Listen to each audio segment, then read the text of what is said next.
Donc nous allons voir dans ce lab la première méthode, la première catégorie de routage qui est le routage statique.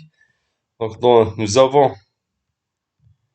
la topologie suivante qui est composée d'un routeur R1, un second routeur R2 qui sont dans le réseau 192.168 2, 0. Le routeur est relié à deux PC à travers un switch, donc dans le réseau 192.168.1.0. Et enfin, le second routeur est dans le LAN 3, donc le second routeur est relié à deux autres PC dans le LAN 3 qui est le 192.168.3.0.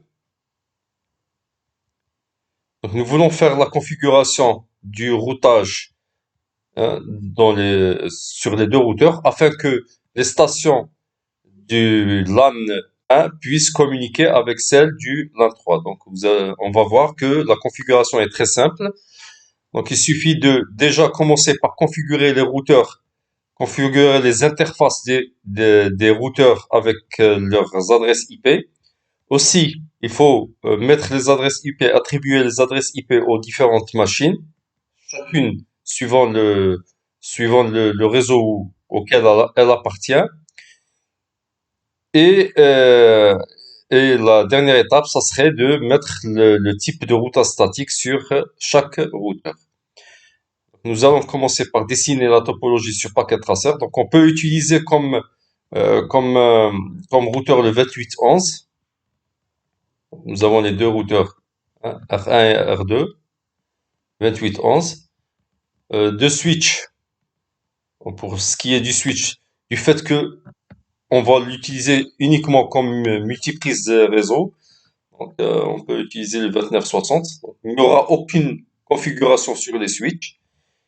Et enfin, nous avons les différentes machines, hein, les différentes terminaisons, les différents hôtes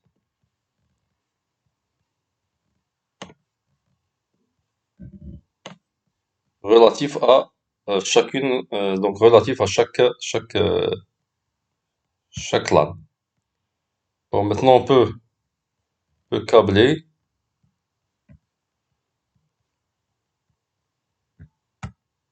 Nous avons terminé le dessin de la topologie. Oh.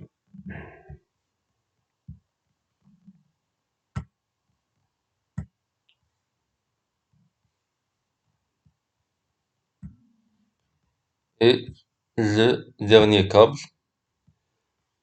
on peut accélérer un peu. Donc, ce qu'on constate que les machines qui sont câblées avec les switches, donc on constate que les points deviennent verts directement. Par contre, tout ce qui est, hein, toutes les liaisons ou tous les ports euh, correspondant au routeur sont en rouge, donc il faut les désactiver. Il faut les désactiver par configuration.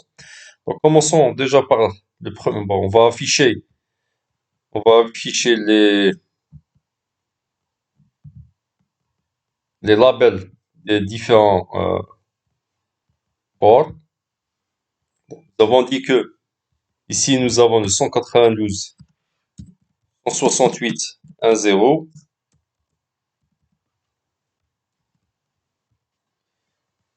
Là, vous avez donc le 2.0. Et enfin, le 3.0 pour le troisième LAN. Et ainsi, on peut prendre comme adresse IP pour les interfaces, les différentes interfaces.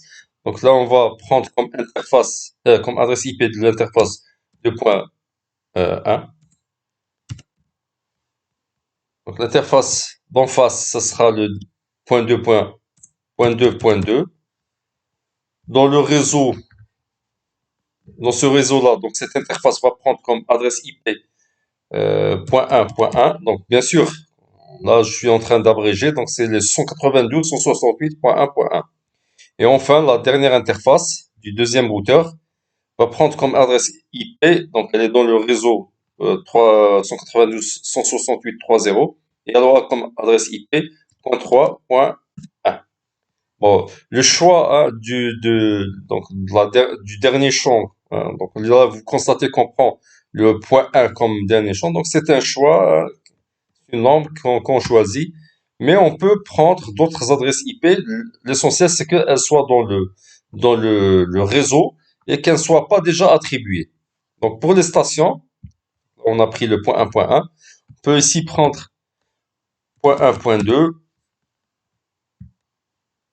point 1, point 3. Ici, ça sera le point 3.2 et enfin le point 3.3.3. Et voilà. Voilà les différentes tables. Donc maintenant, il reste à les configurer sur les routeurs. Donc commençons par le premier routeur. Accédons à sa command line interface. Voilà. Quand on a un message qui nous demande si on veut continuer avec l'ancienne configuration, donc on va mettre no. Donc, commencer une nouvelle configuration. Donc, pour ce qui est du routeur, sa configuration de base, elle se fait de la même manière que celle du switch. Donc, voilà, on utilise pratiquement les mêmes commandes. Configure terminal. On peut maintenant host. Donc, hostname, on peut donner comme hostname L1. Et il faut accéder déjà à l'interface F00. F00, lui donner l'adresse IP qui est donc IP address qui est le 192.168.1.1 255.255.255.0. Donc voilà pour la première adresse. Et il ne faut pas oublier de désactiver le port à la commande no shutdown. Voilà, donc vous constatez que directement l'interface qui était en vert devient rouge. Bon, bien sûr, ça, c'est juste pour les interfaces qui sont en relation avec les switches. Là, on va voir pour ce qui est de l'interface qui est reliée, hein, qui permet de faire le lien avec un routeur.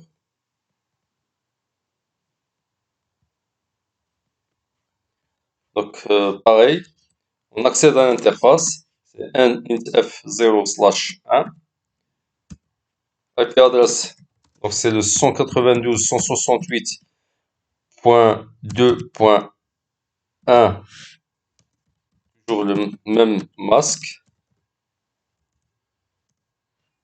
et no shutdown. Donc là, on peut voir que l'interface, son état est devenu up. Par contre, elle reste toujours sur le simulateur, elle reste toujours en rouge.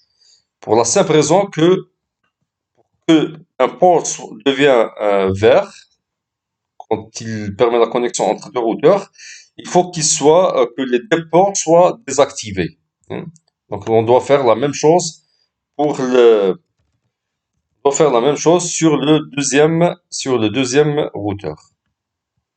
Donc revenons au deuxième routeur. Pareil, no.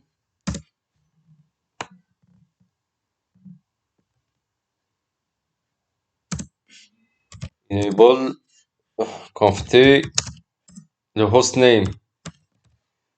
Donc le hostname, ça sera R2. On est dans l'interface. Par exemple, on va commencer avec l'interface F01 qui le relie au switch. L'interface F01 a comme adresse IP 192.168.3.1 255 255 255 0. No shutdown et elle est désactivée. Voilà. Donc elle devient verte. On refait la même chose pour la deuxième interface F00. Donc pour son adresse IP, elle va avoir comme adresse IP le .2.2. Pour ça, on peut utiliser les flèches du clavier pour faire réapparaître c'est-à-dire les commandes qu'on a déjà tapées. Et enfin, no shut. Donc no shutdown. Et on voit justement, bon, l'état ici, le state, donc change the state to up. L'état est devenu up, actif. Et on peut le voir justement sur sur la topologie, donc, ou sur le réseau, que les deux ports deviennent verts. Donc tous les deux ports deviennent verts. Donc on ne peut configurer de routage sur les différents routeurs qui existent sur notre réseau que si tous les ports sont en vert. Donc s'il y a un moment donné, il y a un port qui est en rouge, il faut voir où est le problème. Et c'est que par la suite qu'on fera du routage parce que tout simplement les paquets ne vont pas circuler entre les routeurs ou entre une station et le routeur si un des ports est en rouge. Donc là, on peut déjà commencer par afficher la table de routage des deux routeurs. On peut afficher la table de routage des deux routeurs. Bon, on sort par le premier. Donc show IP route. Hein, show IP route. Et la même chose pour le second.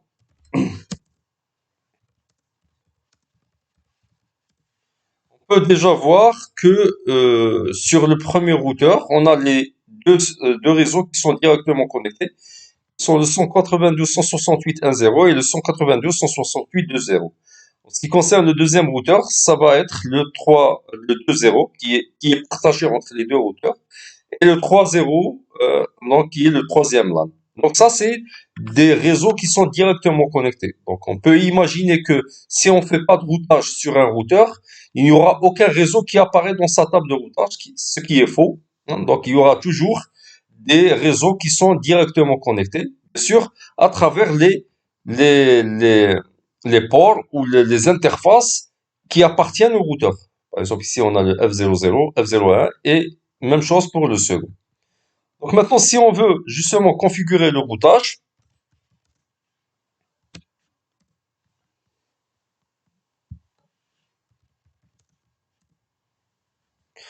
donc on commence par le premier. On a deux façons de faire le routage statique. Donc, pour ce qui est de la commande, c'est IP route. On doit écrire la route, IP route. On veut justement pour que le PC0 puisse communiquer avec le PC2, le routeur R1 doit reconnaître le réseau 192.168.3.0. Donc il faut justement le configurer au niveau du routeur R1. Donc on va dire que le réseau qui nous manque, c'est le 192.168.3.0. Il faut mettre le masque de sous-réseau. Voilà. Et maintenant, il faut mettre la méthode qu'on utilise, c'est la méthode de routage statique par interface de sortie. Donc là, il faut mettre quelle est l'interface de sortie du routeur qui nous permet à accéder aux autres réseaux. Et en l'occurrence, le réseau 192.168.3.0. Donc là, en ce qui nous concerne, c'est l'interface F0/1. Donc c'est cette interface-là qui est l'interface de sortie. Voilà. Donc pareil, on va faire, là on a mis le réseau 3, c'est le réseau manquant dans la table de routage, et on fera la même chose pour le deuxième routeur. Donc pour le deuxième routeur, ça sera toujours la même commande, c'est le IP route. IP route. Le réseau qui manque dans la table de routage du routeur R1, c'est bien le 192.168.1.0. Donc 192.168.1.0, le masque.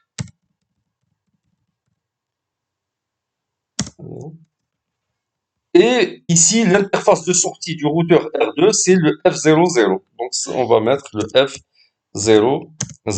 Voilà. Donc là, on a configuré le routage statique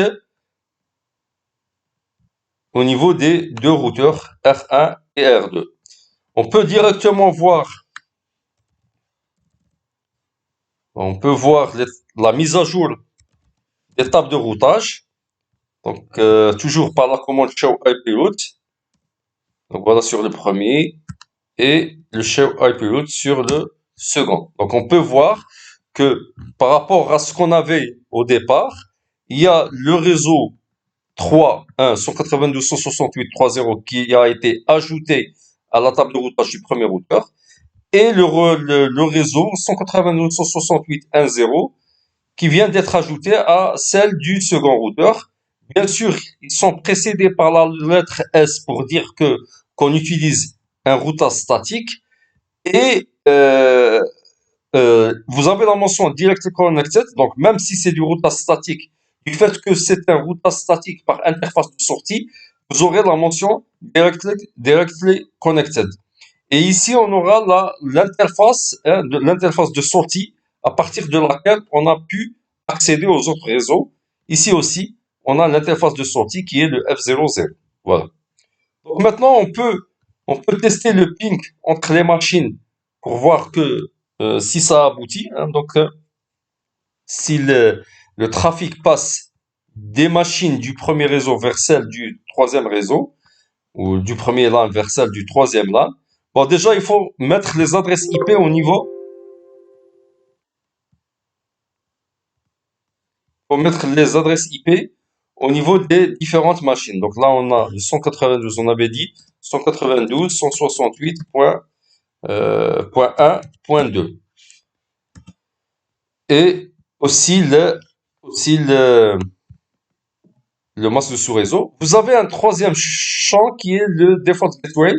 Là, justement, pour que les PC puissent communiquer avec les autres PC des différents réseaux, il faut configurer la passerelle. Donc, pour ce qui est de ces deux stations, leur passerelle, ça va être l'adresse IP justement, de cette interface. Donc, c'est l'interface, la première interface du routeur qui regarde les stations. Donc, ça sera le 192.168.1.1. Voilà. Donc, ça, c'est pour le premier PC.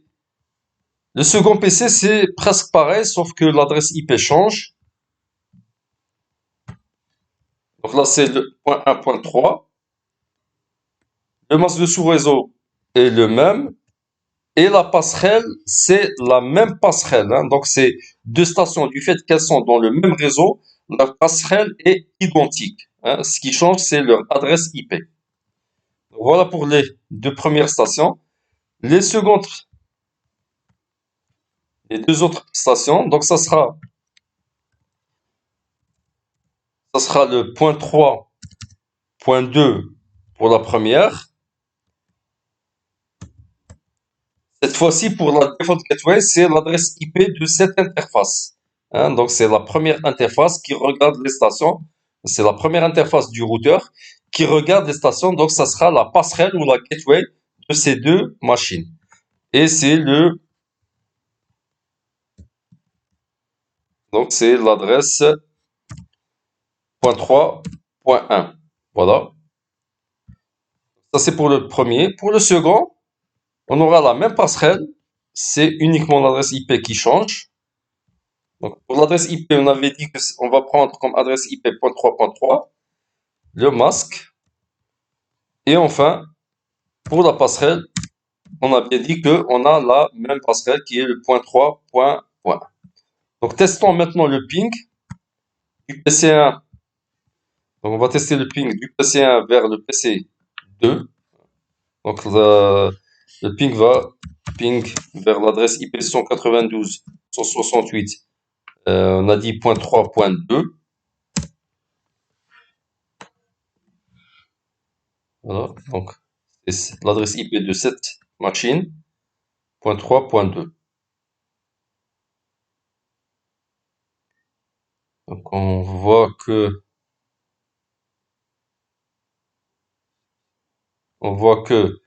il y a 4 paquets qui sont envoyés, un seul paquet qui est reçu et 3 sont perdus. On refait la tentative et cette fois-ci, tous les paquets envoyés sont bien reçus. Hein. Donc 4 paquets envoyés et 4 reçus. Voilà. Donc l'échec, hein, donc les 3 paquets qui ont été perdus dans la première tentative, c'est tout simplement parce que le routeur prend un certain temps pour apprendre les routes. Donc, il fait la phase d'apprentissage et c'est dans la seconde phase, hein, donc ça, pour la deuxième tentative qu'il aboutit, que tous les paquets, toutes les requêtes ping ont abouti. Donc, on peut maintenant tester le ping vers le troisième, le PC3. Voilà. Donc, PC3, son adresse IP était .3.3.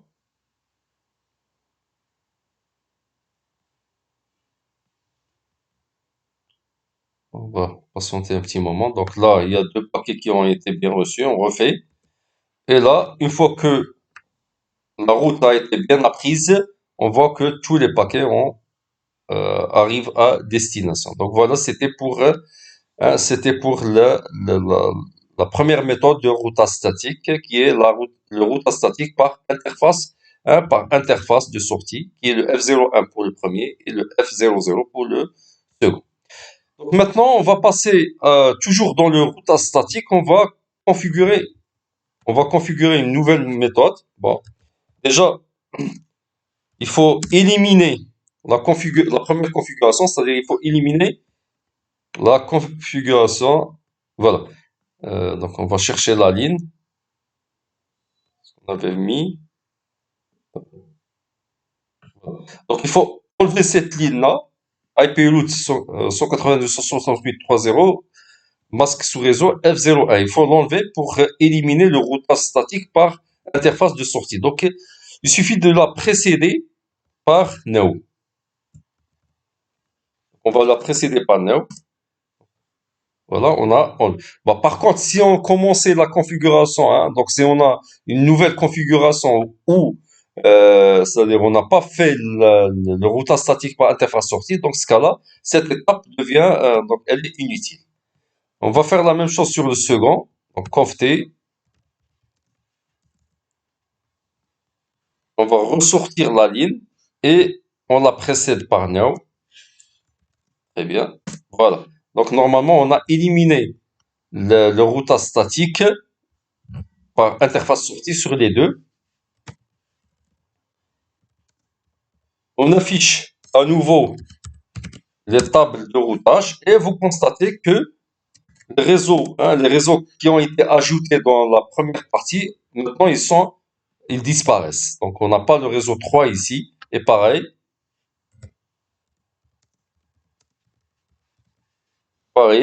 ici nous n'avons pas le réseau 1. Donc on va refaire la configuration du routage statique, mais cette fois-ci, hein, ça sera pas le routage statique par interface de sortie, mais plutôt, donc nous allons configurer un routage statique par adresse IP du saut suivant. Donc on va expliquer ce que ça veut dire. Bon, le routage statique par adresse IP du saut suivant, donc la première partie, enfin la commande, hein, commence de la même façon que la précédente. Donc on va mettre IP route, le réseau qui manque, le masque de sous-réseau, sauf que l'accès ne se fera pas par l'adresse, donc ne va pas se faire par l'adresse, par l'interface de sortie. Je ne veux pas s'annuler. J'essaie d'effacer cette ligne.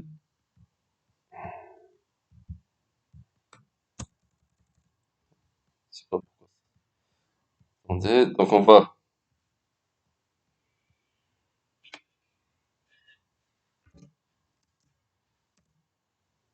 No matching route to delete. Donc il n'y avait pas de route. Bon, je vais essayer de. Voilà.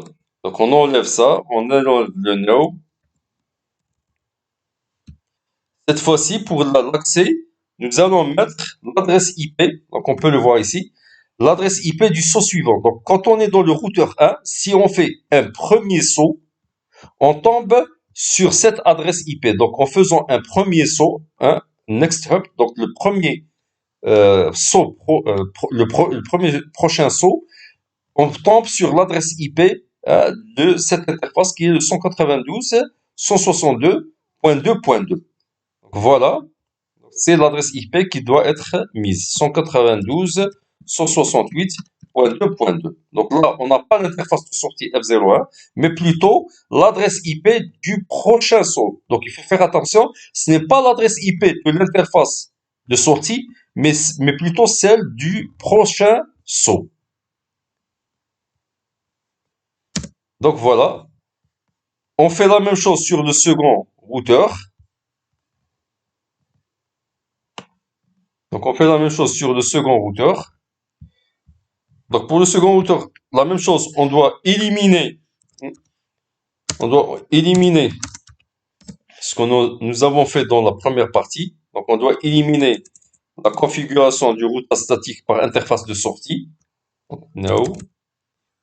Et là, si on regarde le routeur 2, si on fait un premier saut, le next hop, on fait un premier saut, on tombe sur cette adresse IP qui est le 192.168.2.1 cette fois-ci. Donc voilà, 192.168.2.1. Donc on va faire un show IP route pour voir si les tables de routage ont été mises à jour. Très bien. Sur le premier routeur, la même chose. Un show IP route. Et voilà.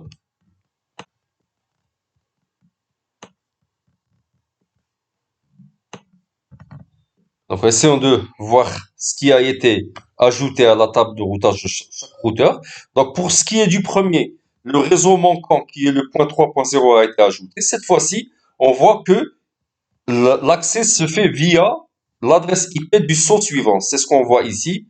Et pareil pour le deuxième routeur. Donc, le réseau manquant, c'est le 192.168.1.0. Via quoi? Via l'adresse IP du saut suivant qui est le point 2.1. On a aussi une nouvelle information qui est 1/0 sur les deux routes statiques qui ont été ajoutées. Donc ça définit la distance administrative et la métrique. Donc pour le routage statique, le routage statique par adresse IP du saut suivant, la distance administrative par défaut est égale à 1 et la métrique est égale à 0. Donc c'est ce qu'on trouve par défaut sur le routage statique. La distance administrative qui est égale à 1 et la maîtrise 0. Donc si on avait sur le même routeur plusieurs ou plusieurs méthodes de routage statique et dynamique, bien sûr c'est le statique qui va être choisi parce que sa distance administrative est la plus petite.